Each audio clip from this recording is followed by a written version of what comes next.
Hello mga kabayan, pangalawang balik na namin sa lugar na ito. Ito ang tinatawag nilang Wadi Hanifa. Nung unang punta namin dito maliwanag na, kaya nagplano kami na dapat alas 4 ng madaling araw pa lang dito na kami para ma-experience namin ang sunrise. Pero na-surprise ako nang dumating kami, halos wala nang mapistuhan sa dami ng tao. Taglamig na kasi, ito ang pinakahihintay nilang klima dito sa Saudi Arabia. Ang saya nila, mukhang wala pa silang mga tulog.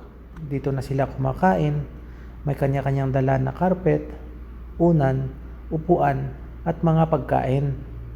Kami naman ay nag-ihaw-ihaw. Meron kami dalang manok at pusit. At ang iba naman ay luto na para di maubos ang oras namin sa pag-ihaw-ihaw lang. Ang saya sa pakiramdam na narelax ka kahit panandali ang oras lang.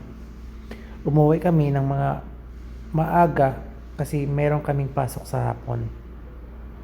Mga kabayan, abangan kung saan naman kami mapadpad magpiknik kasama ang mga kaibigan. Maraming salamat!